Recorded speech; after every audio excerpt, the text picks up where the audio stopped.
George Zimmerman's estranged wife is now revealing she has doubts about George Zimmerman's innocence.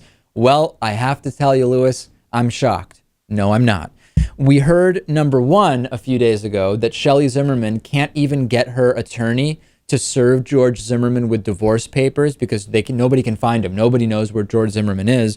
And now she did an interview with Matt Lauer on the Today Show on NBC, where she talked not only about what happened a couple of weeks ago when George Zimmerman supposedly, allegedly hit her father, punched him in the nose, and threatened her with a gun, and also about issues relating to the killing of Trayvon Martin. Check this out. So you said that he had his hand on a gun, he was threatening you, you said he was going to shoot you when you called 911, that he continually had his hand on that gun. As you know, police say they never confiscated a gun, they never even laid eyes on a gun. Do you stand by your story completely? Absolutely.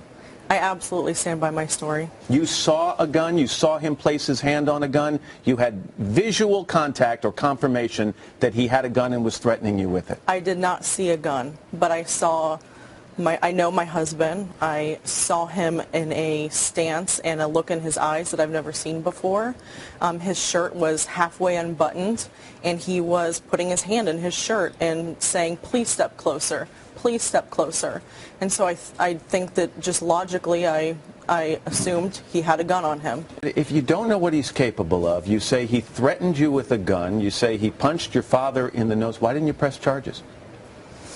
In hindsight, I should have, and I really regret that. But I'm on probation, and the officers made it very clear that day that if I pressed charges, we were all going to go to jail, and I would have been the only one to stay there.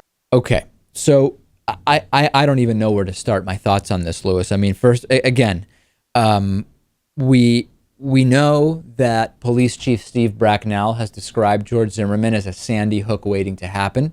We know much more now than we did even during the George Zimmerman trial about the state of mind that Zimmerman was in when he went out, presumably very upset that the woman that he hoped to be able to control fully, Shellie Zimmerman, had decided to leave him. And he went out there and he decided to create the confrontation that led to him allegedly fearing for his life, which created the legal justification under which he shot Trayvon Martin in self-defense, according to the letter of the law. And it's abundantly clear. I mean, I just don't know how much more plain can we make what is going on here and what inevitably at some point is going to happen with this man. Yeah, I think it definitely shows some of the holes in our legal system. And unlike Ted Nugent, I'm going to say that I think with certitude that George Zimmerman will be dead or in jail within, let's say, 5 years. Is that right? So unlike the Ted Nugent prediction about himself with a 1-year time frame, you're giving it 60 months for George Zimmerman to either be dead or in jail.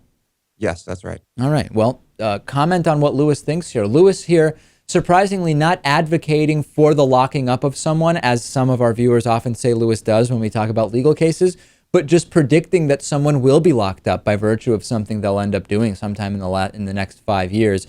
I have to tell you, it would be, my surprise level would be -1 when I hear, if and when I hear that George Zimmerman has been arrested for some kind of crime or killed by someone because he was involved in something he shouldn't have been. Let's take a break. Next, we will talk to Dennis Campbell about the new Iranian president, the diplomatic snub of President Obama, and more.